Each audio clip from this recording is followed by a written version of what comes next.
வள்ளல் மீடியா நேயர்களுக்கு வணக்கம். இதற்கு முன்னாடி பாத்தீங்கன்னா சவுக்கு சங்கரை குறித்து அவர் வீட்டில் நடந்த குறித்து ஒரு பெரிய காணொலி பண்ணியிருப்போம். அதுல 2-3 விஷயங்கள் எல்லாம் உள்ளடக்கி பேசியிருப்போம். அதுல நம்ம முக்கியமா பேசின விஷயம் அதிமுக யார் கூட கூட்டணிக்கு போனா திமுக வீழ்த்த முடியுன்ற மாதிரி நிறைய விஷயம் பேசியிருப்போம். அதுல குறிப்பா பாஜக கூட கூட்டணிக்கு போனா அதிமுக ஜெயிக்க மாட்டாங்க, போக கூடாது அப்படிங்கிற மாதிரியும் பாரி அவரோட கருத்தை சொல்லியிருப்பாரு. 1 மணி நேரம் வீடியோ போட்டாலே இதான் பிரச்சனை பாரி. அது முன்னாடி கொஞ்சம் பார்த்துட்டு பின்னாடி கொஞ்சம் பார்த்துட்டு உள்ள இருக்கிற கருத்தை மறந்து வன்மம் இல்லாமல் பாரியை தவறாக சித்தரிக்க வேண்டும்ங்கிற நோக்கம் இல்லாமல், அதுவும் இல்லாம தமிழராக இருந்தால் அவங்களுக்கு இந்த மாதிரி சிந்தனை எல்லாம் வராது. இப்ப சில பேர் தமிழர் அல்லாதவர்கள் இருப்பாங்க, ஏதாவது ஒரு தமிழ் தேசிய கட்சிகளை போயிட்டு பதவியை அடைஞ்சிட்டு ஒரு பெரும் கூட்டத்தை உருவாக்கிக்கிட்டு சக தமிழர்களை கடிக்க விட்டு அதன் மூலமாக ஒரு வன்ம கும்பலை கூட சேர்த்துக்கிட்டு அதுக்கப்புறம் யாராவது எதிர்த்து கேள்வி கேட்டாங்கன்னா அவங்களோட சேனலுக்கு எல்லாம் போயிட்டு ஸ்ட்ரைக் கொடுக்கறது, அதுவும் இந்த குறிப்பா அவங்களுக்கு தேவைப்பட்ட மாதிரியான கருத்துக்கள் எல்லாம் நம்ம எதிர்த்து பேசும்போது அதுக்கெல்லாம் போய் ஸ்ட்ரைக் குடிச்சு சொரிஞ்சு விடுற வேலையெல்லாம் பண்றவங்களுக்கு வேணா இப்படி வெட்டி ஓட்டலாமா அப்படி வெட்டி ஓட்டலாமான்ட்டு. ஆனா ஒரு விஷயம் தெளிவா சொல்லிடுறேன், தமிழ் தேசியம்ங்கிற ஒரு கருத்தியல் உயிர்ப்போடு இருக்கும் வரை உங்களை மாதிரியான நயவஞ்சக கூட்டத்திற்கு தமிழ் தேசியத்தில் இடம் இல்லை. அதை நம்ம பதிவு பண்ணிக்கிறோம். அந்த வன்ம கும்பல் கண்டிப்பா ஒரு நாள் இல்ல ஒரு நாள் எக்ஸ்போஸ் ஆகதான் போகுது. அதுக்கு யார் ஆதரவா நின்றுட்டு இருந்தாலும் அது எக்ஸ்போஸ் ஆகதான் போகுது. அது எக்ஸ்போஸ் படும்போது பார்த்துக்கொள்வோம். சரி, அந்த கும்பல் தான் வெட்டி ஒட்டி மாத்தி மாத்தி பரப்பிக்கிட்டு கிடது, அவதூற பரப்புது. அப்ப நம்ம கொன்ன ஸ்டாண்ட் என்னங்கிறத நம்ம போன வீடியோலயும் தெளிவா சொல்லிட்டோம். இப்ப அந்த ஸ்டாண்ட்ல இருந்து சில அடுத்த கட்ட மாற்றங்கள் இப்ப எடப்பாடி பழனிசாமி அவர்கள் அமித்ஷாவை சந்தித்து வந்ததுக்கு அப்புறம் ஏற்பட்டு இருக்கிறது. அதையும் நம்ம கொஞ்சம் எக்ஸ்பிளைன் பண்ண வேண்டிய பேசலாம். ஆனா ஒரு விஷயம் என்னன்னா, நம்ம டீலிமிட்டேஷன் தொகுதி மறுசீரமைப்பு குறித்து எப்பயோ பேசலாம் முடிவு பண்ணிருந்தோம். அன்னைக்குதான் பாத்தீங்கன்னா சவுக்கு சங்கரோட இன்சிடென்ட் நினைச்சு நம்ம பேசாம இருந்தா தவறு என்ன, அன்னைக்கே நம்ம கருத்தை முன் வச்சுட்டோம். இந்த டீலிமிட்டேஷன்ல முக்கியமா நம்ம மக்கள் கிட்ட கொண்டு போய் சேர்க்க வேண்டிய விஷயம் இருக்கு. அதை பேசிட்டு அதுக்கப்புறம் அது இல்ல ரெண்டுமே ஒரு கிட்டத்தட்ட சரி. Okay okay. முதல்ல இந்த டீலிமிட்டேஷன் அப்படின்னா என்ன, அதாவது என்ன வேற ஒண்ணும் இல்ல, இங்க இருக்கக்கூடிய நாடாளுமன்ற தொகுதிகளை மறுசீரமைப்பு செய்வதுதான் இந்த டீலிமிட்டேஷன். இது இந்திய அரசியலமைப்பு சட்டத்துல இருக்கக்கூடிய ஒரு சரத்து தான். இத்தனை வருஷத்துக்கு ஒரு முறை அதை செய்யணுங்கிற மாதிரிலாம் அந்த சட்டங்கள் இருக்கு. ஆனா அது செய்யப்பட்டதா அப்படின்னு பார்த்தா படல. ஆரம்பத்துல கொஞ்சம் காலத்துக்கு அது செஞ்சாலும் அதுக்கப்புறம் ஒரு ஸ்டாண்டர்டா ஃபிக்ஸ் ஆனதுக்கு அப்புறம் குறிப்பா எமர்ஜென்சிக்கு அப்புறம் இந்தியா எமர்ஜென்சிக்கு அப்புறம் அந்த டீலிமிட்டேஷன் அவங்க பண்ணல. திரும்ப ஜனத்தொகைக்கு ஏற்ப அதுல நாடாளுமன்ற தொகுதிகளும் அதோட உறுப்பினர்களையும் அதிகரிக்கல. அப்ப அப்படியே நிக்குது. இப்ப கிட்டத்தட்ட எனக்கு தெரிஞ்ச ஒரு 70 ஆண்டுகளுக்கு கிட்ட அந்த டீலிமிட்டேஷன்ங்கிறது பெரிய அளவு மறுசீரமைக்கப்படாமலே போய்கொண்டிருக்கிறது. இப்ப இதை நம்ம முழுமையாக புரிந்து கொள்வதற்கு இந்த டீலிமிட்டேஷன் ப்ராசஸ், அதாவது இந்த தேர்தல் மறுசீரமைப்பு அப்படிங்கிறது எப்படி எப்படி செயல்படுத்தப்படுகிறது அப்படிங்கிறத நம்ம பார்க்கணும். அதுக்கு ஒரு சில நோட்ஸ் இருக்கு, நான் அதை அப்படியே சொல்றேன். ஸ்கிரீன்ல நம்ம பிரகாஷ் அவர்களை கொஞ்சம் கஷ்டம் தான் இருந்தாலும் வேற வழி இல்லை, போட்டுக்கொள்ளுங்கள். ஒரு போட்டோ அனுப்புவேன், அதை போட்டுருங்க. இப்ப பாத்தீங்கன்னா 1971 சென்சஸ்ல தான் நமக்கு 543 தொகுதிகள் அப்படின்னு சொல்லி நாடாளுமன்ற தொகுதிகள்னு சொல்லி இந்தியா முழுக்க பிக்ஸ் செய்யப்பட்டது. அப்ப இது 1971 சென்சஸின் அடிப்படையில் அன்னைக்கு இருந்த மக்கள் தொகைக்கு தகுந்தாப்புல இந்த இது உருவாக்கப்பட்டது. இப்ப இவங்க சொல்ல வைக்க வேண்டிய கருத்து என்ன அப்படின்னா, அன்னைக்கு இருந்த பாப்புலேஷன்ங்கிறது ரொம்ப ரொம்ப கம்மி. ஆனா இன்னைக்கு பாத்தீங்கன்னா 143 கோடி நெருங்கி, அன்னைக்கு அநேகமாக 55 கோடின்னு நினைக்கிறேன். 55 கோடிக்கு நம்ம அங்க வச்சிருந்தது ஓகே. ஆனா 143 கோடி மக்கள் உயர்ந்திருக்கிறாங்க ஜனத்தொகையில இந்தியாவுல. அப்ப அதுக்கு தகுந்த மாதிரி நம்ம திரும்ப இந்த கான்ஸ்டிடியூஷனல் சேஞ்சஸ், அதாவது இந்த மாதிரியான நாடாளுமன்ற தொகுதிகளை அதிகரிக்கணும் அப்படின்னு சொல்லி ஒரு திட்டம். இந்த செயல் திட்டம் இவரிடம் இருக்கிறது அப்படிங்கறத நம்ம முன்கூட்டியே கணிச்சு வீடியோஸ் பண்ணியிருக்கோம். அப்ப என்ன எப்ப நம்ம இந்த வீடியோஸ் பண்ணிருப்போம் பாத்தீங்கன்னா, அதை நம்ம பழைய சேனல்ல பண்ணிருப்போம் 2.5 years before. அது என்ன நம்ம சொல்லியிருப்போம் அப்படின்னு பாத்தீங்கன்னா, அந்த நாடாளுமன்றம் புதிய நாடாளுமன்றம் கட்டிடம் கட்டுனாங்க பாத்தீங்களா, அப்ப அதுல பாத்தீங்கன்னா கிட்டத்தட்ட 850 சேர்ஸ் இருந்துச்சு, 850 சேர்ஸ் இருந்துச்சு அந்த வட்டமா பெரியதுல. இந்தியாவுக்கு எதுக்கு 850 சேர்ஸ் என்ன? நீங்க ஒன்னும் நாடாளுமன்ற உறுப்பினர் மகள் பிள்ளை எல்லாம் கூட்டிட்டு போறதுல அப்ப ஒரு கிட்டத்தட்ட ஒரு 600 சேர் இருந்தாவே போதும். ஆனா 850 சேர் ஏன் அங்க உருவாக்கப்பட்டுச்சு அப்படிங்கும் பொழுது அவங்க மாற்றி அமைக்க போகிறார்கள், நாடாளுமன்ற தொகுதிகளை அதிகரிக்க போகிறார்கள் போது அன்னைக்கே இந்த விவாதம் என்பது கிளம்பிச்சு. பட் ஆனா அவங்க என்ன அப்ப சொன்னாங்கன்னா, இல்ல அந்த ஐடியாலாம் இப்போதைக்கு இல்லை அப்படின்னாங்க. பட் இப்ப திரும்ப இந்த விவாதம் என்பது பேச்சு பொருளாக மாறி இருக்கிறது. டீலிமிட்டேஷனை இவங்க இம்ப்ளிமெண்ட் பண்றதுக்கான செயல் திட்டங்கள் இருப்பதாகவே தெரிகிறது. அது கண்டிப்பாக அநேகமாக இந்த ஆட்சியில சாத்தியப்படுத்துவதற்கு அவர்கள் வேலையை செய்வார்கள். அப்ப இது ஒரு பெரிய ஆபத்தாக தமிழர்களுக்கு போய் முடியுங்கிறத நம்ம இங்க பதிவு பண்றோம். எதனால தமிழர்களுக்கு எதனால ஆபத்தா போய் முடியும், இதுதான் நிறைய பேருக்கு புரிதல் இல்லாமல். அப்ப இங்க நீங்க புரிஞ்சு கொள்ள வேண்டியது என்னன்னா, இப்ப இவங்க என்ன மாதிரி ஃபர்ஸ்ட் இந்த டீலிமிட்டேஷனை ப்ராசஸ் பண்றாங்கன்னா, இன்னும் அதுக்கு தெளிவு சொல்லல எந்த அடிப்படையில செய்ய போறோம் அப்படின்ட்டு. 2 அடிப்படைகள் இருக்கு இதுல. ஒண்ணு என்னன்னா, இப்ப இந்த போட்டோ போடுறேன் பாத்துக்கோங்க. அதான் எக்ஸிபிட் 1 எக்ஸிபிட் 2 அப்படின்னு இருக்கு. 2 முறைகள்ல இதை நம்ம செயல்படுத்த முடியும். ஒன்னு 543 தொகுதிகளை அப்படியே வைத்துக் கொள்றது, அப்படியே வச்சுக்கிட்டு அதை ரீடிஸ்ட்ரிபியூட் பண்றது பாப்புலேஷனுக்கு தகுந்த மாதிரி. தொகுதி அப்படிங்கறத முடிவு பண்ணுவாங்க. தொகுதிகளை வந்து மறுசீரமைப்பு செஞ்சு அதன் மூலமாக ஒவ்வொரு ஸ்டேட்டுக்கும் எத்தனை சீட்ஸ் வந்து வரும் அப்படிங்கறத வந்து ஒரு தீர்மானிக்கிற ஒரு முறை இருக்கு. அந்த முறையில இருப்பதுதான் எக்ஸிபிட் 1 அப்படிங்கிறதுல அந்த இதுல இருக்கு. அதன் அடிப்படையில உத்தரப்பிரதேசுக்கு இப்ப 80 சீட்ஸ் இருக்கு. ஆனா உத்தரப்பிரதேசோட சீட்ஸ் வந்து கிட்டத்தட்ட 91ஆக 11 சீட் எக்ஸ்ட்ரா ஆட் ஆகி வரும். இப்போ அடுத்து வந்து பாத்தீங்கன்னா பீகாருக்கு இப்ப 40 இருக்கு, அது 50ஆம் ஆகும். ராஜஸ்தானுக்கு 25 இருக்கு, 31ஆம் ஆகும். மத்திய பிரதேசத்துக்கு இப்ப நீங்க இதுல நல்லா கவனிச்சுட்டே வந்தீங்கன்னா இந்த மெத்தட்ல இருக்கிற ஸ்டேட் இப்ப தமிழ்நாட்டுக்கு 39, அது 31ஆக குறையும். அப்ப நீங்க இங்க நல்லா கவனிங்க, தமிழ்நாடு, ஆந்திரா, கேரளா, கர்நாடகா, பஞ்சாப், ஹிமாச்சல், உத்தரகண்ட் இந்த மாநிலங்களுக்கு எல்லாம் இருக்கிற ரெப்ரசன்டேஷன் குறையும். இதெல்லாம் குறிப்பா வந்து பாஜக இன்னும் கைப்பற்ற முடியாத ஒரு மாநிலம்.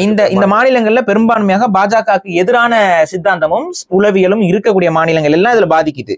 அதேமா கல்வி அறிவு பெற்ற மாநிலங்கள் எல்லாம் இதுல பாதிக்க போகுது. ஆனா உத்தரப்பிரதேஷ், பீகார், ராஜஸ்தானுக்குலாம் இதுல பெனிஃபிட். இது என்னதுல எக்ஸிபிட் 1ல, அதாவது இருக்கக்கூடிய சீட்ஸை 543 சீட்ஸை அப்படியே வச்சுக்கிட்டு அதை கான்ஸ்டன்டா வச்சுட்டு அதை டிஸ்ட்ரிபியூட் பண்றது, ரீடிஸ்ட்ரிபியூட் பண்றது பாப்புலேஷனுக்கு தகுந்த மாதிரி. அப்படிங்கும்பொழுது தமிழகம் இதுல பெரிய பாதிப்பு அடையும்.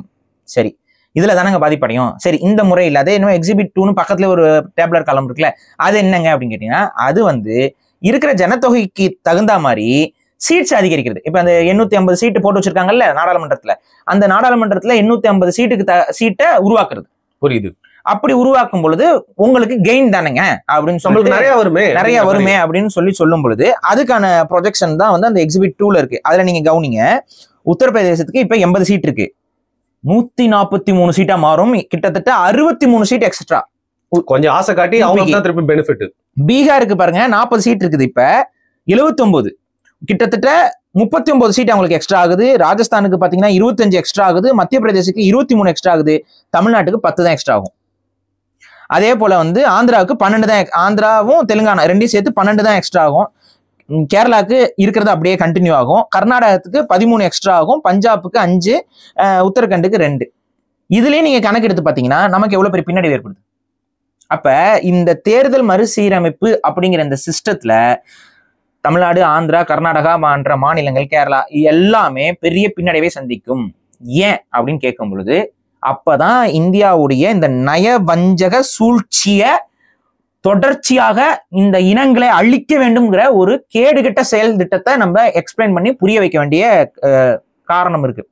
இப்ப இதுக்கு என்னன்னா, அடிப்படையில நம்மலாம் வந்து பாப்புலேஷன் கண்ட்ரோல் அப்படிங்கிற ஒரு விஷயத்தை இந்தியா வந்து கடைபிடிக்க தொடங்கியது. நாம் இருவர் நமக்கு இருவர், நாம் இருவர் நமக்கு ஒருவர், நாம் இருவர் நமக்கேன் ஒருவர், நாம் இருவர் 2 ஆண்கள் இருந்தாலும் பரவாயில்ல LGBTQ அப்படின்னு சொல்லிட்டு போயிடுறாங்க. அப்ப இந்த சிஸ்டம், இந்த மாதிரியான உளவியல் எல்லாம் எங்க வந்து திணிக்கப்படுதுன்னு பாத்தீங்கன்னா இந்த சதர்ன் ஸ்டேட்ஸ்ல, குறிப்பா தமிழ்நாட்டுல. ஏன் குறிப்பா தமிழ்நாட்டுலன்னு சொல்றேன்னா, இன்னைக்கு ஒரு சில மாதங்களுக்கு முன்னாடி வெளியான இந்திய அளவிலான பர்த் ரேட், குழந்தை பிறப்பு விகிதம் வந்து நமக்கு தான் இருக்கிறதுலே இந்தியாவில் இருக்கக்கூடிய அத்தனை ஸ்டேட்ஸ்லயுமே நமக்கு தான் ரொம்ப கம்மியாக இருக்கு. எந்த அளவுக்கு கம்மியாக இருக்குன்னு பாத்தீங்கன்னா, இன்னும் சில 100 ஆண்டுகள்ல நம்மளுடைய பாப்புலேஷனே 0 ஆனாலும் ஆயிருங்கிற அளவுக்கு கம்மியா இருக்கு. டிக்ளைன்ல போயிட்டு இருக்கு. அப்ப தமிழினமே அழியும் தருவாய்க்கு தள்ளப்படுகிறது. இப்ப இதெல்லாம் எப்படி சாத்தியப்படுத்தினாங்க அப்படின்னா, இங்க நிறைய விஷயங்கள் அதெல்லாம் நீங்க கவனிக்க வேண்டியதா இருக்கு. லீகல் மீன்ஸ்லயும் இல்லீகல் மீன்ஸ்லயும் இதை வந்து நமக்கு செஞ்சுக்கிட்டு இருக்காங்க. மத்திய அரசு இதை பண்ணுது. எப்படின்னா, ஒண்ணு நமக்கு ஓவரா அவேர்னஸ்ங்கிறது ஒரு அளவுல இருக்கணும்.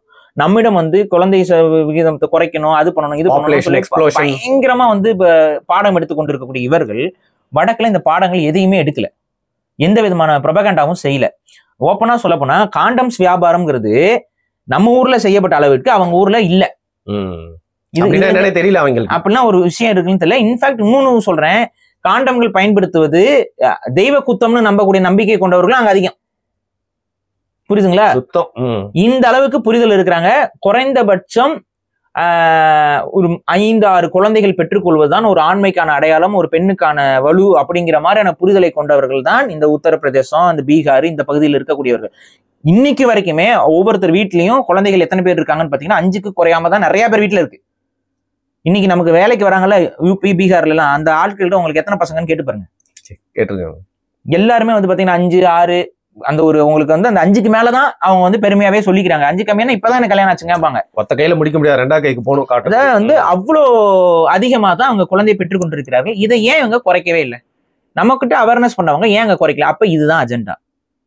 அஜெண்டா என்னன்னா, தமிழர்களுடைய ஜனத்தொகையை குறைத்து கொண்டே வருவது, ஹிந்திக்காரர்களோட ஜனத்தொகையை இந்தியாவில் அதிகரித்துக் கொண்டே வருவது, அந்த அதிகரிக்கக்கூடிய ஜனத்தொகையான இந்திக்காரர்களை தமிழ்நாட்டு எல்லை பகுதிக்குள் குடியமர்த்த செய்வது. அது ஆட்டோமேட்டிக்கா நடந்துரும்ல. ஆட்டோமேட்டிக் என்ன ஆகும்? தமிழர்கள் அழிஞ்சிருவாங்க, தமிழர்களுடைய உரிமைகள் கேட்கப்படாது. எனக்கு இருமொழி கொள்கை தான் வேணும்னு சொல்லி போய் கேட்கும்போது, உனக்கு எதுக்குடா இருமொழி கொள்கை, நீ ஏன் இங்க இருப்பியா இருக்க மாட்டியான்னு தெரியாது, செத்து போற நாய்க்கு எதுக்குடா இருமொழி கொள்கை, இந்த கேள்வி வருமா வராதா? இதைத்தான் இங்க மத்திய அரசு மறைமுகமா இவ்வளவு நாள் பண்ணிருக்கு. சரி, மத்திய அரசு நம்ம குறை சொல்லிட்டு இருக்கும்போது இங்க மாநில அரசு என்ன வேலை பண்ணுச்சுன்னா, இன்றளவும் நடைமுறையில் இருக்கக்கூடியது, நீங்க எத்தனை பேரு, நான் ஒன்னும் பொய் சொல்லல, எத்தனை பேர் இதுல அவதிப்பட்டு இருக்கிறாங்கிறத தயவு செஞ்சு கமெண்ட்ல பண்ணுங்க. கமெண்ட்ல பண்ணுங்கிற நானு யாரெல்லாம் இதுல பாதிக்கப்பட்டிருக்கீங்கிறத கமெண்ட்ல தயவு செஞ்சு பதிவு பண்ணுங்க. ஆஸ் எ ரிக்வஸ்ட் நான் இதை சொல்றேன். என்ன அப்படின்னா, நம்ம தமிழ்நாட்டில் இருக்கக்கூடிய அத்தனை ஆரம்ப சுகாதார நிலையங்கள் தொடங்கி பெரிய பெரிய ஹாஸ்பிட்டல்ஸ் வரைக்கும், கவர்மெண்ட் ஹாஸ்பிட்டல்ஸ்ல 2வது குழந்தை மட்டுமல்ல, ஒரு குழந்தை பெற்றவர்களுக்கு கூட காப்பர்ட்டி என்பது சொல்லாமல் போடப்படுகிறது. நம்மளோட நாலேஜ் எல்லாம் போட்டுருவாங்க. வித்தவுட் நாலேஜ் காப்பர்ட்டி வந்து போடப்படுகிறது. It's an offense. ஆனா இது வந்து பிராக்டிஸ்ல இருக்கு. இருக்கா இல்லையா, எத்தனை பேர் பிரச்சனையா இருக்குங்கிறத தயவு செஞ்சு கீழே கமெண்ட்ல பண்ணுங்க. நான் ஏன் கண்டுபிடிக்க முடியும்? It is a scam. எப்படி கண்டுபிடிக்க முடியும்? இது தெரியாதுங்க உங்களுக்கு. குழந்தை பெத்துக்க முடியலன்னு சொல்லி போய் வெளியில இருக்க டாக்டர்ஸை கன்சல்ட் பண்ணும்போது காப்பர்ட்டி போட்டிருக்கீங்க, எப்படி குழந்தை பெத்துக்க முடியும் உங்களால கேட்பாங்க. இது நிறைய பேருக்கு நடந்திருக்கு, நிறைய ஏழை எளிய பெண்களுக்கு இது நடந்திருக்கு. வித்தவுட் தேர் நாலேஜ் அவங்க போயிட்டு அவங்க சிசேரியனுக்கோ இதுக்கோ போகும் பொழுது குழந்தை பெற்றுக்கொண்ட உடனே அவங்க காப்பர்ட்டியை மாட்டி விட்டுறது. இது என்ன மாதிரியான நடைமுறை? இது நடந்து கொண்டிருக்கிறது தமிழ்நாட்டில். இப்ப இதுக்கு பின்னாடி நீங்க என்ன சொல்லலாம்? இட்ஸ் என் கன்ஸ்பிரசி தானே? இல்ல, நீங்க எப்படி சொல்றீங்க? இது அவதிப்பட்டவர்கள் நிறைய பேர் என்கிட்ட தனிப்பட்ட ரீதியாவே சொல்லியிருக்கிறாங்க. அதனாலதான் சொல்றேன், இது பப்ளிக் ஃபாரம்லயே நான் போடுறேன். யாரெல்லாம் இதுல பாதிக்கப்பட்டிருக்கீங்க தயவு செஞ்சு கமெண்ட் பண்ணுங்க. கமெண்ட் பண்ணாம போகாதீங்க. உங்க குடும்பத்துல, உங்க உறவினர்கள்ல உங்களுக்கு தெரிந்த பெண்கள் யாராவது இந்த இதுல காப்பர்ட்டி வந்து அவங்களோட நாலேஜுக்கு மீறி போடப்பட்டு இருக்கிறது தமிழக அரசுடைய நிறுவனங்கள் மூலமாக அப்படின்னா, அதை தயவு செஞ்சு பதிவு பண்ணுங்க. உங்ககிட்ட இன்ஃபார்ம் பண்ணிட்டு தான் அதை போடணும். இன்ஃபார்ம் பண்றது கிடையாது. அவங்க வாட்டு போட்டு விட்டுறது, அவங்களுக்கு தெரியாது. அவங்க வாட்டு போயிருவாங்க, அடுத்த குழந்தைக்கு ட்ரை பண்ணுவாங்க, குழந்தை பிறக்காது. என்ன ட்ரை பண்ணிட்டே இருக்கும், குழந்தை பிறக்கலன்னு அப்புறம் செக்கிங்க்கு போகும்போது காப்பர்ட்டி போட்டிருக்கோங்க உங்களுக்கு அப்படிம்பாங்க. அதை நீங்க ரிமூவ் பண்ணணுமா அப்படின்னு. இது வெளில வந்திருக்கணுமே. இது இவ்வளவு நாள் இது ஒரு பெரிய வெளியில கொண்டு வரோம்ல. கீழே கமெண்ட்ஸ்ல போடுங்க. நம்ம இதுக்கு முன்னாடி நான் போட சொல்லியிருக்கேன், போட்டிருந்தீங்க, திரும்ப போடுங்க. இந்த இதுல மறக்காம போடுங்க. உங்களுக்கு தெரிஞ்சவங்களுக்கு யாருக்கா நடந்தாலும் போடுங்க. இது ஏன் நான் சொல்றேன்னா, இங்க திட்டமிட்டு இங்க தமிழர்களுடைய இனப்பெருக்கம் என்பது நசுக்கப்படுகிறது. அது போக வந்து பாத்தீங்கன்னா ஆல்கஹாலிசம், அதுக்கு அடுத்து வந்து என்னென்ன மாதிரியான தவறான இனப்பெருக்கத்தை குறைப்பதற்கான எத்தனை வழிமுறைகள் இருக்கோ அத்தனை விதமான வழிமுறைகள் நம்மிடம் திணிக்கப்பட்டு கொண்டே இருக்கிறது. ஃபர்டிலிட்டி சென்டர்ஸும் வருது. இப்ப அந்த ஆல்கஹால்னு ஒண்ணு குடிக்கிறாங்கல்ல, இப்ப இன்னொரு தடுப்பூசி வேற வந்து கர்ப்பப்பை புற்றுநோயை தடுப்பு, அதாவது கர்ப்பப்பை இல்ல சாரி வந்து பெண்களுடைய அந்த வெஜினல் கேன்சர்னு ஒண்ணு சொல்லுவாங்க. அந்த கேன்சரை தடுக்கக்கூடிய தடுப்பூசி, கேன்சருக்கு தடுப்பூசி கண்டுபிடிச்சிட்டாங்க நம்ம ஊர்ல. கேன்சருக்கு தடுப்பூசி உலகத்திலே கண்டுபிடிக்கல, தமிழ்நாட்டுல கண்டுபிடிச்சு அதை கட்டாயம் போடணும்னு சொல்லிட்டு தமிழ்நாடு அரசு இப்ப பேசிக்கிட்டு இருக்குது. அத போலியோக்கு தடுப்பூசி மாதிரி கேன்சருக்கு தடுப்பூசி. பாருங்க, உலகத்திலே ஒரு பெரிய கண்டுபிடிப்பு கேன்சருக்கு தடுப்பூசி. அந்த புற்றுநோய்க்கு ஒரு தடுப்பூசியை கண்டுபிடித்து அந்த தடுப்பூசி அதெல்லாம் ஏன்னா மரபணு மாற்றப்பட்ட ஏதாவது ஒன்னாதான் இருக்கும். அதை வந்து எல்லாரும் போட்டுக்கணுமா, எல்லா பெண்களும் போட்டுக்கணுமா, இந்த மாதிரியான எல்லா விஷயமும் தமிழ்நாட்டுக்கு மட்டும்தாங்க வரும். ஏங்க, ஏன் தமிழ்நாடு மட்டும் இதை பண்ணுது? ஏன் இந்தியா பண்ணல? ஏன் உத்தரப்பிரதேசத்துக்கு இதை பண்ணல? ஏன் பீகாருக்கு இதை பண்ணல? ஏன் இப்ப தமிழ்நாடு மட்டும் இதை பண்ணுது? அவ்வளவு நல்ல இதுனா எல்லாருக்கும் பண்ண வேண்டியதானே? புரியுதா நான் சொல்ற கன்சர்னு? அது என்ன தடுப்பூசி? கேன்சருக்குலாம் தடுப்பூசி கண்டுபிடிக்கலங்கிறது ஒரு காமன் மேனுக்கு தெரியும். ஆனா இந்த கேன்சருக்கு தடுப்பூசி இருப்பதாக சொல்லி அந்த தடுப்பூசி வந்து அது பரிசோதனைக்கப்பட்டதா, அதுக்கு பக்க விளைவுகள் இருக்கா இல்லையா, இதை பற்றியான ஸ்டடிஸ் என்ன சொல்லுது, எத்தனை வருடங்கள் அது வந்து ஆய்வுல இருந்த தடுப்பூசி, அது எத்தனை பேரை எத்தனை சாம்பிளிங்ல நீங்க ஆய்வு செஞ்சீங்க, அதுக்கான ரிசல்ட் ஏதாவது இருக்கா? ரெண்டாவது, எப்படி நீங்க ஒரு தடுப்பூசியை கட்டாயப்படுத்த முடியும்? அது விருப்பப்படுறவங்க போய் போட்டுக்கோங்கன்னு சொல்றது வேற. இலவசமாக தமிழக அரசு கொடுக்கும், விருப்பப்படுபவர்கள் போட்டுக் கொள்ளுங்கள். இது வேற. கட்டாயம் நீ போடணும்னு சொல்றது என்ன? சரி, வெஜனல் புற்றுநோய் வந்து என்ன பரவக்கூடிய நோயா, தொற்று நோயா? எதனால கட்டாயம் போடணும்ங்கிறீங்க? ஆயிரக்கணக்கான கேள்விகள் இருக்கு இதுல. பல வகைகள்ல பாப்புலேஷனை கண்ட்ரோல் பண்றதுக்கு இங்க மட்டும் வேலை பண்ணிட்டே இருக்கீங்களே. பாப்புலேஷனை கண்ட்ரோல் பண்றதுக்கு இங்க வேலை பண்ணிட்டு இருந்த நீ அங்க வேலை செய்யல. இன்னைக்கு என்ன சொல்ல வர என்கிட்ட? உன் ஜனத்தொகைக்கு தகுந்த மாதிரி தான் உன்னோட அரசியல் அங்கீகாரம்னு சொல்லி பேசுறீல. கேக்குறேன், கேளப்பையலா பிரதிநிதித்துவம். அப்ப முடிஞ்சு போச்சுல, என்னங்க பண்ணுவீங்க? அவன் 200 பேர் 300 பேர் இருப்பான், அத்தனை பேரும் பிஜேபி காரனா உட்காந்துட்டு இருப்பான். இங்க இருந்து தமிழ்நாட்டுல இருந்து இங்க இருக்க ஒரு நீங்க வந்து அனுப்புவீங்க ஒரு 40 பேரோட, இவங்க சொல்றப்ப 49 பேர் 49 பேர். அங்க எத்தனை பேர்? 700-800 பேர்கிட்ட அந்த 49 பேர் உட்காந்து கத்திக்கிட்டு இருக்கணுமா? ஏதாவது ரேஷியோ ஒர்க் அவுட் ஆகுது இதுல? என்ன நமக்கான சட்டங்களை மாத்தி எடுத்துட முடியும்? என்ன போராட்டங்களை உங்களால முன்னெடுத்துட முடியும்? நாளைக்கு அவங்க அணு உலையை கொண்டு வந்து திறக்கிறாங்கன்னா அதுக்கு எதிராக தமிழக அரசு சட்டமன்றத்தில் தீர்மானமே நிறைவேற்றினாலும் அது எடுபடுமா? எடுபடாது. அப்புறம் இல்லங்க, இப்ப வரைக்குமே சுதந்திர இந்தியாவுக்கு அப்புறம் வந்து யாரெல்லாம் பிரதமரா தேர்ந்தெடுக்கலாம் அப்படிங்கிறது நார்த்துக்கு தானங்க அதிகமான இன்னைக்கு வரைக்கும் பவர். இன்னைக்கே பவர் வந்து நம்ம கிட்ட இல்ல. இந்த இதுல நம்ம அனுபவிச்சுக்கிட்டு இருக்கிறோம். அட்லீஸ்ட் ஏதோ ஒரு எஃபெக்டிவ்ல 2-3 ஸ்டேட்ஸ் சேரும் பொழுது ஒரு அழுத்தத்தை கொடுக்க முடியுது. ஆனா இன்னைக்கு பிஜேபி இந்த கவர்மெண்ட்டை மாற்ற வேண்டிய கட்டாயம் என்ன? நோக்கம் என்னன்னா, நம்மளால நமக்கு விருப்பப்பட்டது எதையுமே செய்ய முடியாம அடிமைகளாக, செகண்ட் கிரேட் சிட்டிசன்ஸாக, 2ஆம் தர குடிமக்களாக தமிழர்களை கொண்டு போவதற்கு ஒரு நாசகர திட்டமாகத்தான் இந்த டீலிமிட்டேஷன் வரப்போகுது. இந்த டீலிமிட்டேஷன் வரக்கூடாது இன் எனி ஃபார்ம். நீங்க சொல்ற மாதிரி இந்த அந்த மாதிரி கொண்டு வரோம், இந்த மாதிரி இது வரக்கூடாது. இது வரக்கூடாதுன்னு ஏன் சொல்றோம்னா, நீ இது வரதா இருந்துச்சுன்னா நீ பாப்புலேஷனை பத்தி பேசியிருக்க கூடாது. பாப்புலேஷன் கண்ட்ரோல் பத்தி நீ எதுவுமே செஞ்சிருக்க கூடாது. தமிழ்நாட்டுல நீ மட்டும் பெத்து போடுவா, நாங்க வந்து எல்லாத்தையும் அடக்கிட்டு உட்காரோம். இப்ப நாங்க அதுக்காக அவதிப்படணுமா? ஒரு மைண்ட் செட்டும் மாறிடுச்சு பாத்தீங்களா? இந்த எஜுகேட்டட் ஆயிட்டோம். நம்ம குழந்தை தேவையா அவங்க பண்றது மட்டும் இல்லாம உளவியலாவும் உலக அளவுல மனித ஜனத்தொகை குறையணுமானா, ஆமா கொஞ்சம் கொஞ்சமா குறையணும். அதுல எனக்கு மாற்றுக்கிறது என்ன, நம்ம எக்ஸ்ப்ளாய்ட் பண்றோம் உலகத்தை, அதெல்லாம் எனக்கு சரி. ஆனா நீ அதை செய்த, அந்த அறிவை உணர்ந்த, அந்த அறிவின் அடிப்படையில மக்கள் இனப்பெருக்கத்தை குறைச்சு இன்னைக்கு வந்து ஜனத்தொகையில குறைஞ்சுக்கிட்டே போற தமிழ்நாட்டை நீ இப்ப என்ன பண்ண வர? எங்களுக்கு ஆக்சுவலா சலுகைகள் அதிகமா கொடுத்து நீ வந்து மேல தூக்கி விடணும். பாத்தீங்களா, ஜனத்தொகை கம்மியா இருக்கு, இவங்க பர்ஃபார்மன்ஸ் நல்லா இருக்கு, இதற்காக நீ என்ன எங்களுக்கு பண்ற? மாறா உங்ககிட்ட ஆள் இல்லப்பா, அதனால நீ என்ன பண்ண, எனக்கு கீழே நக்கி பிழைங்கிற. இது என்ன பேச்சுது? இது எப்படி யூனியன் ஆகும்? அப்ப பிரிவினைவாதத்தை தூண்டுகிறது பாஜக. பிரிவினைவாதத்தை தூண்டுகிறது. இவங்க என்ன சொல்ல வராங்கன்னா, you either have to live a second grade citizen or you can leave or die. If you are not going to leave, we might kill you. நிறைய பேர் தப்பிச்சு போயிட்டாங்க பாரு ஆல்ரெடி. இதுதானே சொல்ல வர. தமிழக மீனவர்கள் அங்க சுட்டுக் கொல்லப்படும் போது கண்டுக்கிறதே இல்ல. இப்ப மோடியுடைய வீரம் எங்கே போனது? சங்ஸ் உங்ககிட்ட தான் கேட்கிறேன். சங்ஸ் வாங்க, சங்ஸ் உங்க மோடிக்கு வீரம் இருந்தால் எதனால மீனவர்கள் இங்கே கைது செய்யப்படுகிறார்கள்? தம்மாதுண்டு இலங்கை இந்திய அரசை அவமதிக்கிறதா இல்லையா? இந்த அவமதிப்புன்னு பாக்குறதோட இவங்களே தமிழர்களுக்கு அது நடக்கட்டும்னு அலோவ் பண்றாங்க. ஆமாங்க, அதைத்தாங்க நாங்க சொல்றோம். உங்களை செகண்ட் கிரேட் சிட்டிசன்ஸா பாக்குறாங்க. உங்களை வந்து மதிக்கல. நீங்க எக்கட கிட்ட நாசமா போங்கிறான். இது எப்படி நம்ம ஏத்துக்க முடியும்?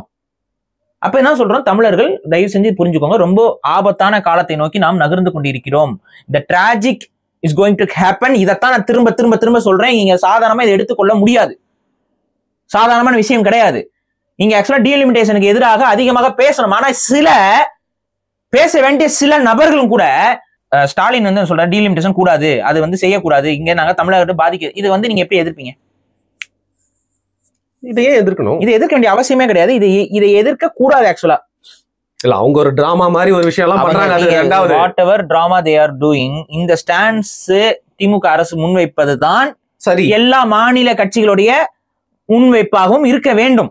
இதுக்கு அதிமுக மாறக்கூடாது, இதுக்கு நாம் தமிழர் மாறக்கூடாது, எல்லாருமே தேமுதிக மாறக்கூடாது, எந்த கட்சியும் விடுதலை சிறுத்தைகள் இதுக்கு மாறக்கூடாது. நம்ம எல்லாம் ஒருமித்த குரலாக, ஏன்னா இதுல பாதிப்புக்குள்ளா போறது அவங்க மட்டும் கிடையாது, திமுக மட்டும் கிடையாது, எல்லாரும் தான். நீயும் பாதிப்பு. நாளைக்கு நீ அதிகாரத்தை பெறும்போது உன்னோட அதிகாரம் என்பது லைக் திஸ் என்ன பண்ணுவ? அந்த அதிகாரத்தை பெற்று என்ன பண்ணுவ? உங்களால எந்த விதமான அச்சுறுத்தலையும் மத்திய அரசுக்கு கொடுக்க முடியாது. இலங்கையில இருக்க அந்த சீஃப் மினிஸ்டர் மாதிரி தமிழர் பகுதியில இருக்கிற ஒண்ணுமே பண்ண முடியாது. டம்மி போஸ்ட் மாதிரி வந்து உட்காந்துட்டு இருப்பீங்க, ஜெயிச்சு வந்து உட்காந்துட்டு என்ன பேசுவீங்க, மிஞ்சி மிஞ்சி பண்ணா கத்துவீங்க, கத்துறோன்னே அவன் எல்லாம் சேர்ந்து கத்துவேன், என்ன போவீங்க அப்படியே எஞ்சி வெளியில வர வேண்டியதான். அதுக்கு நீங்க போகாம கூட இருக்கலாம், அந்த ஒரு 4 சீட்டையும் சேர்த்து ஃபில் பண்ணிக்கோங்கடா நீங்களேன்ட்டு. அதான் நடக்கும். இதுதான் இவங்க பிளான் பண்றாங்க. இதுக்கு நம்ம ஒருமித்த குரலோடு ஒட்டுமொத்த தமிழர்களும் தமிழ்நாட்டை சார்ந்தவர்களும் தமிழ்நாட்டுக்கு அரசியல் அங்கீகாரம் வேண்டும் என்றால் இந்த டீலிமிட்டேஷனை செய்யக்கூடாதுங்கிற குரலில் ஒருமித்தமாக குரல் கொடுக்க வேண்டும். தமிழக பாஜகவும் சேர்ந்துதான், ஏன்னா அப்படிதானே பண்றாங்க. அவங்க செய்ய போறது இல்ல, நம்ம வந்து தமிழக பாஜக ஏன் செய்ய போகுது, செய்ய மாட்டாங்க. அவங்க வந்து எந்த அளவுக்கு முட்டாள்தனமா பேசிட்டு இருக்கிறாங்கிறதுக்கே எடுத்துக்காட்டு இங்க நிறைய இருக்கு. இவங்க வந்து இப்ப பேசுறாங்க, திமுக வந்து குரல் கொடுக்கும்போது அதுக்கு இதே டோனை தான் சில தமிழ் தேசிய கட்சிகளும் செய்யுது. அது எனக்கு என்னன்னு புரியல. சில தமிழ் தேசிய கட்சிகளும் பாஜக என்ன டோன்ல சொல்றாங்களோ அதே டோன்ல பேசிட்டு இருக்காங்க. அது ரொம்ப அபத்தம். அந்த அபத்தத்தை நம்ம விமர்சிப்போம். ஆனா அதுக்கு முன்னாடி பாஜகவை சார்ந்த சில முக்கிய நிர்வாகிகள், சில முக்கிய ஆட்கள், தமிழிசை சவுந்தரராஜன் போன்றவர்கள்லாம் சொல்லும்பொழுது என்ன சொல்றாங்கன்னா, ஆந்திராவில இருந்து பாலாறு தரமாட்டிக்கிறாங்க, இப்ப போய் ஒன்னா உட்காடுறீங்க, தரல இல்ல. அப்ப பாஜக என்ன, எப்படி சொல்றது, என்ன வார்த்தையை பயன்படுத்துறது, பாஜக என்ன பண்ணுச்சு? பாஜக அங்க இருக்கும்போது இல்ல பாஜக தான் மத்திய அரசு, அப்ப நீங்க ஏதாவது சொல்லி ஏதாவது அங்க பாலாறு வரல தேனாறு வரட்டும்னு சொன்னீங்களா? கேள்வி இருக்குல்ல. பலூனை பிடிச்சு நின்று இருந்தாங்க, கருப்பு பலூன் காட்டிட்டு. நீ வந்து என்ன உங்களோட நீங்க மத்திய அரசு, அவன் கொடுக்க மாட்டேன்னு சொல்றான், அப்ப நீங்க என்ன பண்ணிருக்கணும்? அதாவது அதிகாரத்தை பயன்படுத்தி வாங்கி கொடுத்தீங்களா? காவேரியில தண்ணி திறந்து விட மாட்டேங்கும் போது ஏதாவது அதிகாரத்தை பயன்படுத்தி அவங்க வாங்கி கொடுக்க முடிஞ்சுதா? ட்ரை கூட பண்ணல. என்ன பண்ணிட்டு இருந்தீங்க? சரி, நீங்க ஆளுநரா இருந்தீங்களா? இங்க இருக்க ஆளுநர் எல்லாத்துக்கும் வந்து குரல் கொடுத்துட்டு இருக்காரு, நீங்க அங்க ஆளுநர் இருந்தீங்க, பாலாறு திறந்து விடுன்னு சொல்லி ஏதாவது பிரச்சனை பண்ணீங்களாங்க? ஆளுநர்னா பொதுவானவரா தான் இருக்கணும். உட்காந்து அங்க மட்டும் ஆளுநர் வந்து உகாதிக்கு வாழ்த்து சொல்லிட்டு இருப்பாரு. இங்க இருக்க ஆளுநர் வந்து வள்ளுவருக்கு காவி பெயிண்ட் அடிப்பாரு. இங்க இருக்க ஆளுநர் வந்து தமிழ்நாடுன்னு ஒரு நாடே கிடையாதுன்னு பாரு. எரிச்சல் வருதா இருக்கா? நீங்க அங்க ஆளுநர் இருந்தீங்க, ஆந்திர பிரதேஷ் ஒரு பிரதேஷ் இல்லைன்னு சொல்ல வேண்டியதானே? சொல்லியிருந்தா என்ன இருக்கும்? யார்கிட்ட வந்து பேசிட்டு இருக்கீங்க? அந்த கவலை உங்களுக்கு இருக்கா? கர்நாடகத்தில் தமிழர்களை அடித்த பொழுது திமுக இதை செய்திருக்கலாமே. வீக்கான ஆர்குமெண்ட். என்ன பேச்சு இது? திமுக நீ என்ன பண்ண? எரிச்சல் வருதா இல்லையா? அப்ப இங்க இவங்க என்ன பண்றாங்க பாருங்க. உண்மையாக தமிழர்கள் பாதிப்பு அடையக்கூடிய ஒரு விஷயத்த திமுக தான் அதுல பாதிப்பு அடையுதுங்கிற மாதிரி ஒரு ட்விஸ்ட் ஆர்குமெண்ட். அந்த ட்விஸ்ட் ஆர்குமெண்ட் தமிழ் தேசியவாதிகள் போய் பேசினா வெக்கமா இருக்கு. எங்களுக்கு பேசுறாங்க, வெக்கமா இருக்கு. கேவலம் இது. இது ஒட்டுமொத்த தமிழர்களையும் பாதிக்கக்கூடிய ஒரு செயல் திட்டம். இதுல ஒருமித்த குரலோட தான் நிக்கணும். ஏன்னா இது டீலிமிட்டேஷன் நடந்துருச்சு அப்படின்னா நீங்க என்னத்துக்கு, நீங்க யாரு ஜெயிச்சு வந்தா என்ன? சும்மா பேச்சுக்குதான். எதுக்கு? ஒண்ணும் இல்ல, எலெக்ஷன் கண்டெஸ்ட் பண்றதே வேஸ்ட். வேணா காசு பாக்குறதுக்கு ஏதாவது எலெக்ஷன் பண்ணிட்டு இருக்கலாம், வேற என்ன பண்ண முடியும்? இல்ல யாரும் ஆதரவு வாபஸ் பெற்றாங்கன்னா அந்த நேரத்துல மட்டும் யூஸ் ஆகிற அந்த சொற்ப எம்பிக்கள் மாதிரி யூஸ் பண்ணிப்பாங்க. எப்படிங்க வாபஸ் ஆகும்? அவங்க இது வரைக்கும் இன்க்ரீஸ் பண்ண போறாங்க. அந்த நம்ம டேப்லெட் காமிச்சன்ல, அந்த டேபிள்ல போடுறது கணக்கு பண்ணி பாருங்க. யூபி அவங்களோட ஸ்ட்ராங் ஹோல்ட். நீங்க முழுசா திமுக பாஜக எதிராக நீங்க ஜெயிச்சீங்கன்னா கூட ஒண்ணுமே உங்களால பண்ண முடியாது. பிஜேபி தான் ரூலிங்லயே இருக்கும் ஆல்வேஸ். அவங்க அதுக்கு தகுந்த மாதிரி ஹிந்தி பெல்ட் ஃபுல்லா கனெக்ட் பண்ணிருக்காங்க. அதுக்கு மீனிங் என்னன்னா பிஜேபிங்கிறது கிடையாது, ஹிந்தி பேசக்கூடிய மக்களுடைய கட்டுப்பாட்டில் ஒட்டுமொத்த இந்தியாவும். ஹிந்தி தேசியம், ஹிந்தி தேசியம். இந்தியாங்கிற பேரை மாத்தி ஹிந்தியான்னு மாத்திக்கோங்க. அங்க கொண்டு தான் அது விட போகுது. இப்ப இதுதான் இந்த டீலிமிட்டேஷனுடைய தலையாய சிக்கல். இப்ப புரியுதா எதனால அதிமுக பாஜகவோட போய் சேர்ந்துச்சுன்னா அதிமுகவை மண்ணோடு மண்ணாக புதைப்பது தமிழ் தேசியத்தோட கடமை. புரியுதா? இப்ப என்ன பண்ணிருக்கீங்க எடப்பாடி பழனிசாமி அவர்களே, ஒரு எப்படி வந்து யானை தன் தலையில் மண்ணை வாரி போட்டுக்குமா அந்த வேலையை தான் பண்ணிட்டு வந்திருக்கீங்க. அவசரப்படாதீங்க. அவங்க கட்சி ஆபீஸ் ஓபன் பண்றதுக்காக பார்க்க போனாருங்க. அமித்ஷாவியா? கட்சி ஆபீஸ் கட்டி கொடுக்குறது அமித்ஷாவா? திமுக எதிராக வந்து கொஞ்சம் கம்ப்ளைண்ட்லாம் பண்ண போனாருங்க. இது ஒர்க் அவுட் ஆகாது. இந்த ஸ்ட்ராட்டஜில எடப்பாடி பழனிசாமி அவர்கள் போனாங்கன்னா ADMK will die, no one can save you. ADMK அழிய போகிறது, அதை தவிர்த்து வேற ஒண்ணும் கிடையாது. போயிட்டு கோரிக்கை வைக்கிறீங்க. என்ன கோரிக்கை வச்சிருக்கீங்க? டீலிமிட்டேஷன் செய்யக்கூடாது. சரி, செய்ய மாட்டாங்களா அவங்க? ஏன் செய்ய மாட்டாங்க? எதுக்கு செய்யக்கூடாம இருக்கணும் சொல்லுங்க? அவங்களுக்கு அதுல ஃபுல் பெனிஃபிட். அவங்க ஏன் செய்யாம இருக்க போறாங்க? உட்காந்துருந்த தோனியிலே அவர் எப்படி உட்காந்துருக்காரு? இப்படி உட்காந்துருக்காரு. நீங்க எப்படி உட்காந்துருக்கீங்க? எரிச்சல் இருக்கா? வெளில போயிடாதீங்க. எரிச்சல் இருக்கு, அது கீழே போயிடணும். என்ன மாதிரியான பாடி லாங்குவேஜ்? தமிழனுக்குன்னு ஒரு கெத்து வேண்டாம்? நீங்க ஆணவத்தில் இப்படி உட்காரணும்னு சொல்ல, ஆனா ஒரு கெத்தா அவங்களால உட்கார முடியாது. இப்படி கூனி குறிக்கிட்டு உட்கார்ந்து இருக்கிறவர் வந்து தமிழ்நாட்டோட முதலமைச்சர் சொல்றதுக்கு எவனுக்கா வாய் வருமா? வாய் வருமா? நான் இன்னைக்கு சொல்றேன், எழுதி வச்சுக்கோங்க எடப்பாடி பழனிசாமி அவர்களே. இந்த வீடியோ யாராவது உங்ககிட்ட வந்து கட் பண்ணி கொண்டு வந்து காட்டுவாங்க. எழுதி வைத்துக் கொள்ளுங்கள், நீங்கள் தோற்பீர்கள். இந்த பாஜகவோடு கூட்டணி வைத்தால் நீங்கள் தோற்பீர்கள், எழுதி வைத்துக் கொள்ளுங்கள். போன வீடியோல உங்களோட கருத்தை சொன்னீங்க, போக கூடாதுன்னு. இந்த வாட்டி போற மாதிரி தான் தெரியுது. போற மாதிரி இருந்தா அவங்க வச்ச கோரிக்கைகள்ல என்னென்ன நம்ம சொல்லிடுவோம். போய் உட்காந்து பேசின விதம் இதெல்லாமே நமக்கு அருவருக்கத்தக்கதாக இருந்தது. சோ அடுத்து இந்த கூட்டணி அப்படிங்கிறது ஒண்ணு அமைஞ்சா, நம்ம முன்னாடியே சொல்லியிருக்கோம், தேசிய கட்சிகள் அல்லாத, திமுக அல்லாத ஒரு கூட்டணி எது வருகிறதோ அந்த கூட்டணி வெற்றி வாய்ப்பை அடைவதற்கு வாய்ப்புகள் அதிகம்னு சொல்லியிருக்கோம். அந்த தேசிய கட்சியில பாஜகவையும் சேர்த்தான் சொன்னோம். சில அவதூறு பரப்பக்கூடிய சில குறுக்குசால் கன்னட தலைமையை ஏற்ற சில முட்டாள் கூட்டம் ஏதோ பாஜகவோட இருக்கக்கூடிய அதிமுக கூட்டணியை வந்து நம்ம அங்கீகரிக்கணும், ஆதரிக்கணும்னு பேசின மாதிரி அவதூறு பரப்பிட்டு அலையுது.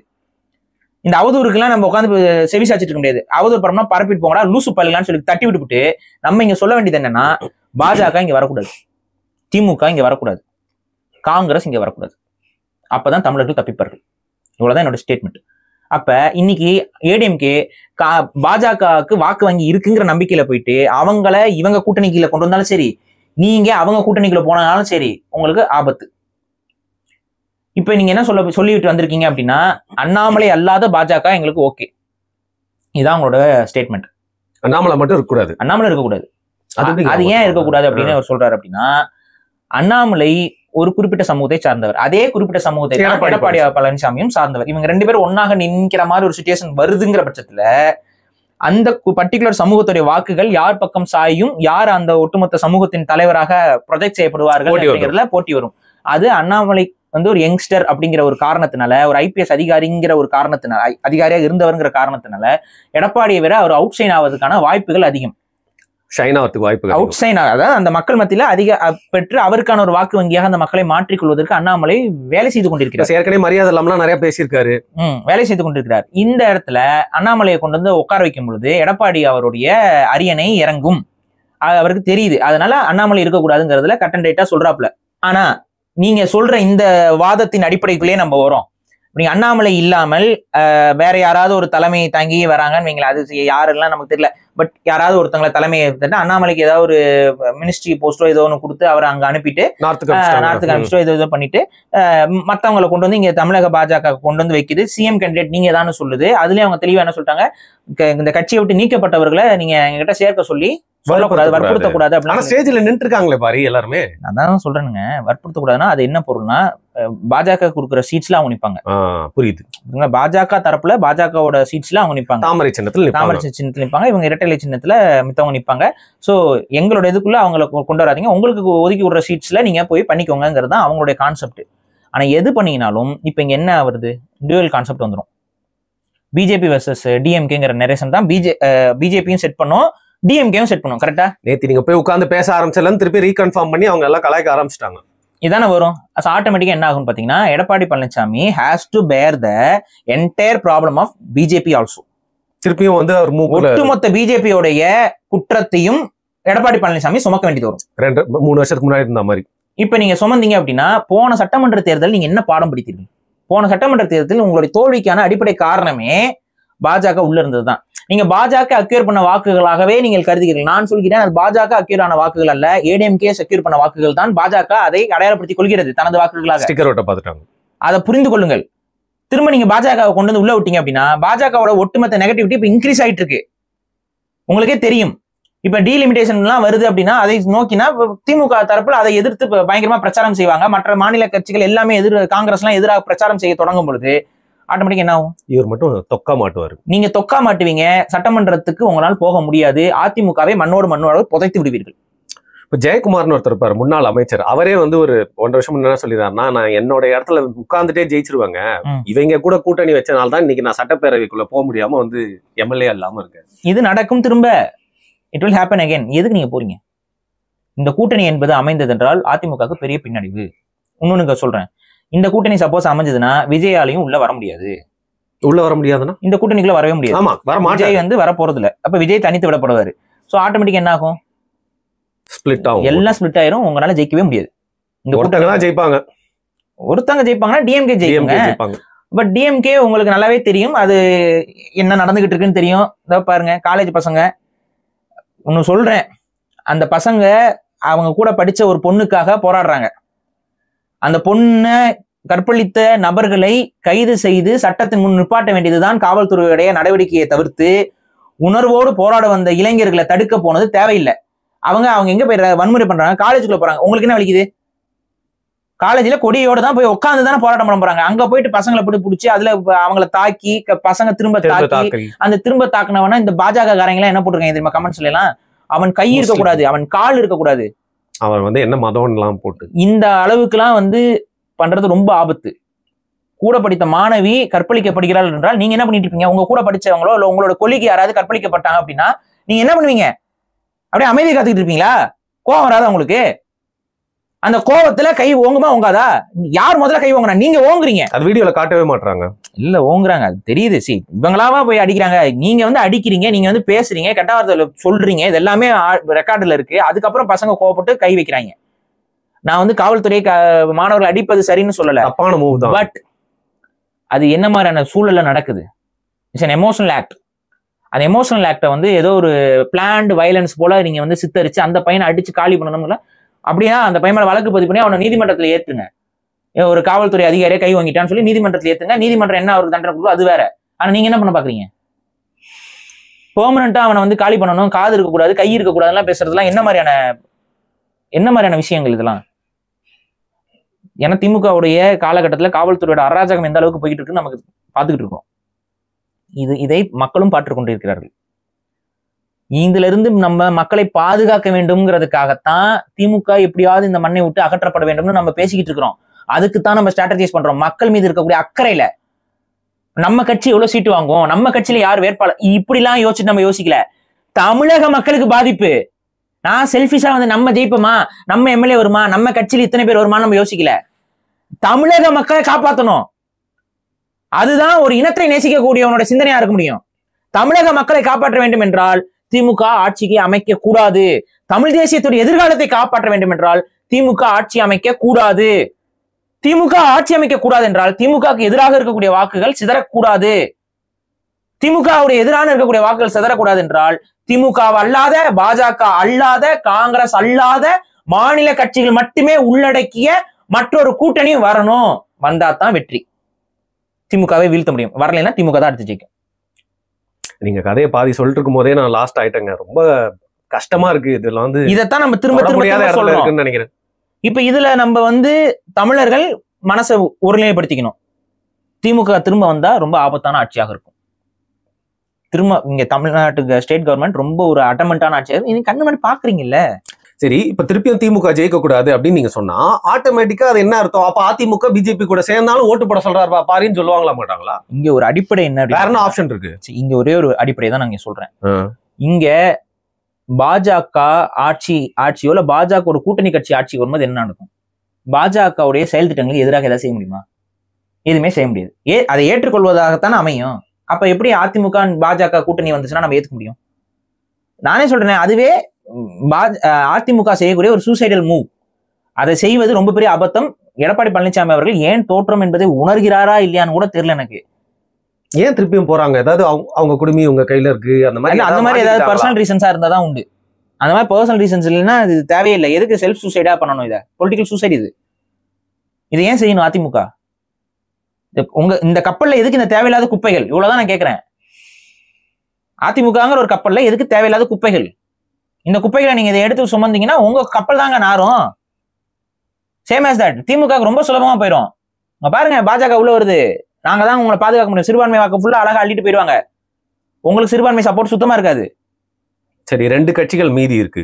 ஒன்னு டிவிகே, இன்னொன்னு என்டிகே. ஸோ ஹைப்போதட்டிக்கலா கேட்கலாம். நான் ஒன்னும் என்டிகே போயிட்டு டிஎம்கே கூட சேருமா இல்ல டிவிகே போய் டிஎம்கே கூட சேருமாலாம் கேட்கல. வாய்ப்பு இருக்கு அப்படின்னா டிவிகேவும் என்டிகேவும் நின்னா இந்த 2 கட்சிகளையும் தோற்கடிச்சிட்டு ஆட்சியை பிடிக்க முடியாது. லாஜிக்கா பேசுவோம். பத்தாது.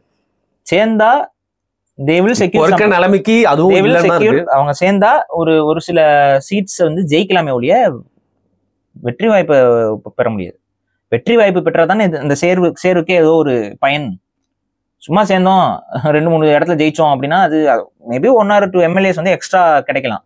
தனித்தனியா நிக்கிறத விட 20 எம்எல்ஏ கூட அந்த மாதிரி கூட பண்ண முடியாதா?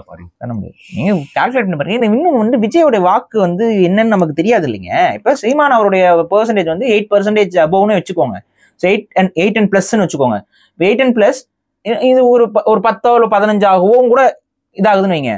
நீங்க அது விஜயோட எதை வச்சு நீங்க கால்குலேட் பண்ணுவீங்க? நம்ம கற்பனையில சொல்ல முடியாது. என்னுடைய கணிப்பு என்னன்னா 8 to 10 வரைக்கும் தான் விஜயோடைய இப்போதைய இது. ஒரு 8 to 10% வாக்குகளே அவரால் பெற முடியும். இப்ப இதை வச்சுக்கிட்டு அவர் கூட்டணி இல்லாம அவர் இறங்கினாலும் அவருக்கும் பயன் இருக்காது. அந்த வாக்கு வங்கி வேணா காட்டலாம், நான் இவ்வளவு பேர் வச்சிருக்கேன் அப்படின்ட்டு. அதே போல நாம் தமிழரும் தனது வாக்கு வங்கியை காட்டிக்கொள்ளலாம், இவ்வளவு நாங்க வச்சிருக்கிறோம் அப்படின்ட்டு. ஆனா ஆட்சி அதிகாரத்துக்கு திமுக தான் வரும். அதிமுக பாடையில போயிடும். அதுக்கப்புறம் பாஜக திமுகவை எதிர்க்கிறேன்னு சொல்லிட்டு எதிர்கட்சி போல செயல்பட ஆரம்பிக்கும்.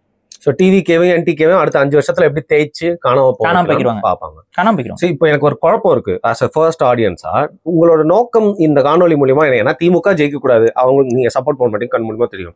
அதிமுக பிஜேபி கூட போனா நம்ம வந்து சப்போர்ட்டே பண்ண போறது இல்லை, ஆல்மோஸ்ட் இப்பயே போக ஆரம்பிச்சிட்டாங்க, நம்ம நம்புறோம். இப்போ நம்ம வீடியோட நோக்கம் என்ன சொல்ல வரோம்? இருக்க சுச்சுவேஷனை உங்ககிட்ட அனலைஸ் பண்ணி சொல்லியிருக்கேன் நான். இதுல என்ன சொல்ல வரோம்னா, ஏன்னா எல்லாருமே செல்ஃபிஷா தானே முடிவு எடுக்கிறாங்க. தமிழக மக்கள் மீது அக்கறையில நம்ம பேசுறோம். தமிழக மக்கள் மீது அக்கறையில தான் இந்த அரசியல்வாதிகள் இருக்கிறாங்களா? விஜய் என்ன நினைக்கிறாரு? எனக்கு சிஎம் கேண்டிடேட் சீட் கிடைச்சதுன்னா நான் வந்து உள்ள வருவேன் பாரு. அதே போலதானே எல்லாரும் நாங்க சிஎம் ஆகணும் கற்பனையில வாழ்றதுக்கு வாழலாம்.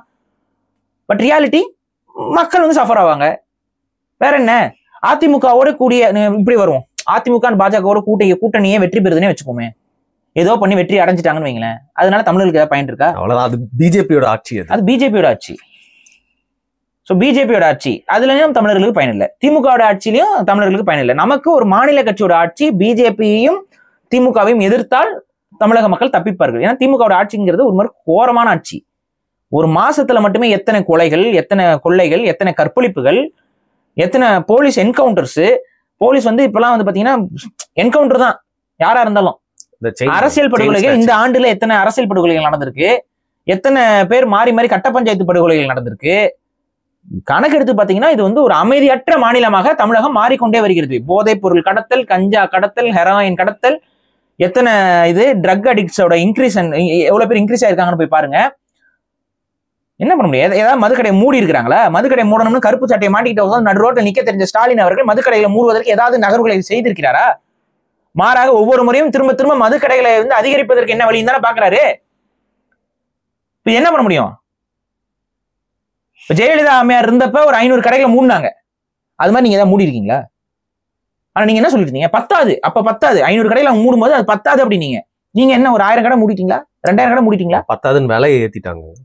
ஒவ்வொரு பாட்டிலுக்கும் 10 ரூபா 15 ரூபா ஏத்தி வச்சு வித்து அதை ஒரு பெரிய ஊடகவியலாளர்கள் நீங்க நடக்கிறத பாக்குறீங்களே.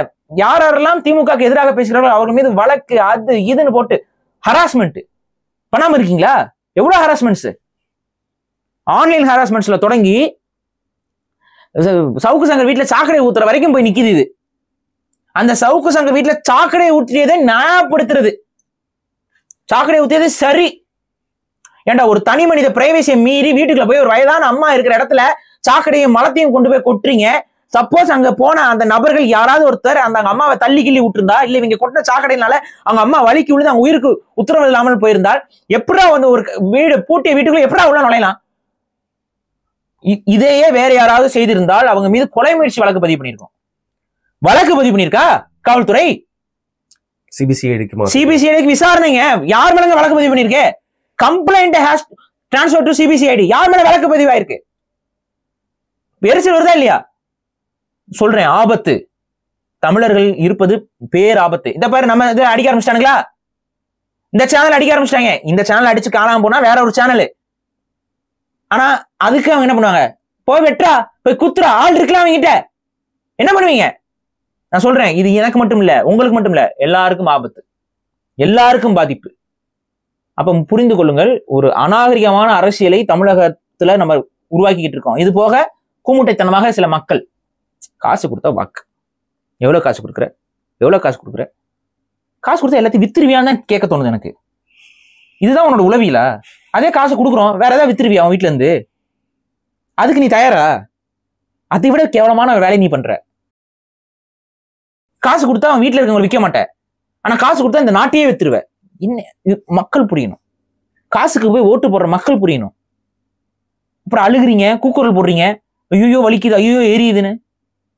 இதெல்லாம் மனசுல வச்சுக்கிட்டு இந்த மக்கள் மேல இந்த காசுக்கு வாங்கிட்டு வாக்கு போடுற மக்கள் மீது 1000 கோபங்கள் நமக்கு இருந்தாலும், 1000 அதிருப்திகள் நமக்கு இருந்தாலும், தமிழகத்துடைய எதிர்காலத்தை மனதில் வைத்து, தமிழருடைய வாழ்வாதாரத்தை மனதில் வைத்து நான் பேசிக்கிட்டு இருக்கேன். இதனால நமக்கு என்ன பயன்? என்ன பயன்? அதிமுக சொல்லும் போது அவங்களையும் மண்டையில தட்டுறோம். இந்த நாம் தமிழர் மாதிரியான ஆட்களை சொல்லும் போது அவங்களையும் மண்டையில தட்டுறோம். அதுக்கப்புறம் திமுகவை கடுமையா நம்ம எதிர்த்துட்டு இருக்கிறோம். இதெல்லாம் நமக்கு என்ன பயன்? ஒரு பயன் எங்களுக்கு இல்லை. இதுல ஒரு பயன் இல்ல, த்ரெட்ஸ் தான் அதிகமா இருக்கு எங்களுக்கு. எல்லா பக்கமும் பகைதான் எங்களுக்கு அதிகரிக்கிறதே ஒழிய எங்களுக்கு எந்த பயனும் இல்லை. ஒரே ஒரு பயன் தான், மக்களுக்கு புரிதல் வரணும். அடுத்த முறை திமுக ஆட்சியில் அமரக்கூடாது. பாஜகவுக்கு தமிழ்நாட்டில் எந்த ஒரு இடமும் இருக்கக்கூடாது. பாஜக உள்ள வந்ததுன்னா மத கலவரமும் சேர்ந்து வரும். மத கலவரம் உள்ள வந்தது என்றால் திமுக அண்ட் பாஜகங்கிற மாதிரி அரசியல் மாறிடும். அங்க தமிழ் தேசியமோ தமிழ் தேசிய அரசியலோ எதுவுமே எடுபடாமல் போய்விடும். நோ லுக்கிங் பேக்ல பொலிட்டிக்கல் கல்ச்சரே மாறிடும். வடக்குல என்ன ஆகும் அது மாதிரி அப்படியே நடக்கும். திமுக பின்னாடி சுடுவாங்க, பாஜகவின் அதிமுக ஸ்னைப்பர் போட்டு முன்னாடி சுடுவாங்க. இதான் நடக்கும். அதனால தயவு செஞ்சு இந்த தவறை செய்யாதீர்கள். இது ரொம்ப ஆபத்து, ரொம்ப ரொம்ப ஆபத்து. அதனால சொல்றேன், அதிமுக இந்த கூட்டணியை பாஜகவோடு உறுதி செய்தார்கள் என்றால், அண்ணாமலை ஃபேன்ஸ் நீங்களா அண்ணாமலைக்கு ஜெய் போட்டுட்டு இருக்கீங்க, அண்ணாமலை தூக்கி அடிச்சிருவாங்க ராஜா, புரிஞ்சுக்கோ. நல்லா ஊட்டி விடுறீங்க. என்னங்க ஊட்டி விடுற? உண்மைதானே. அண்ணாமலை உள்ள இருக்க வரைக்கும் அங்க கூட்டணி கிடையாது. அண்ணாமலை தூக்கி அடிக்க போறாங்க. அப்புறம் அண்ணாமலை கடைசியில என்ன போட்டு விட்டீங்கல்ல, அதான் போட்டு விட்டீங்களா போட்டு. அண்ணாமலை அவர்கள் இருப்பது வரைக்கும் இந்த கூட்டணி சாத்தியப்படாது. அண்ணாமலையே பதவி நீக்கமோ இல்ல பதவி நீக்கம் பண்ண மாட்டாங்க. அவர் வந்து ப்ரமோஷன்ங்கிற பேர்ல ஏதாவது ஒரு இதுக்கு வாங்க, ஆளுநரா போய் எங்கேயா போட்டுவிட்டு ஜாலியா இருந்துட்டு வாங்கன்ட்டு அனுப்பி விட்டுருவாங்க. அவர் போயிட்டு அங்க போய் சுத்திட்டு இருப்பாரு. இங்க பார்த்தீங்கன்னா கோவாலங்கன்னா டூரிசத்தை வந்து டெவலப் பண்ணுங்கன்னா, கர்நாடக சிங்கம்னா தமிழ்நாடு சிங்கம்னா இப்ப கோவா சிங்கம்னா, ஆனா தமிழ்நாடு ரொம்ப அசிங்கம்னா அப்படி ஆயிரும். அதனால புரிஞ்சுக்கோங்க. அதனால ஃபயர் விட்டுட்டு இருக்கவங்கலாம் இப்ப யாருக்கு ஃபயர் விடுறதுன்னு யோசிக்க ஆரம்பிங்க. அடுத்து இப்ப அண்ணாமலைக்கு அடுத்து அங்க ஒரு தெலுங்கர் ஒருத்தர் வராரு, அவருக்கு தான் அடுத்த ஃபயர். ஏன்னா நானும் பாக்குற போஸ்ட் எல்லாம் பயங்கரமா பறக்குது. பேசணுமே ஒருத்தரை பத்தி, அவரே தான் அந்த போய் சாப்பிடும் பொழுது வந்து ஹலாலா அதுக்கப்புறம் வெக்கம் இல்லாம சாப்பிடுறதுங்கலாம் போர்ட்லயே போட்டு படிக்கல அப்படிங்கிட்டு நானும். சரி விடுங்க, இதுதான் நடக்கும். புரிந்து கொள்ளுங்கள். நாங்கள் உங்களுக்கு வேற வழி இல்லை, சொல்ல வேண்டிய கடமை எங்களுக்கு இருக்கு, சொல்லிடுறோம். கடிச்சு வைப்பவர்கள் கடித்து வையுங்கள். ஆனா இதுதான், திமுக வரக்கூடாது, பாஜக வரக்கூடாது, திமுக பாஜகங்கிற அரசியலே வரக்கூடாது. இதெல்லாம் விஷயம். நல்லா ஸ்ட்ரெஸ் பண்ணி விட்டீங்க பாரு. நன்றி.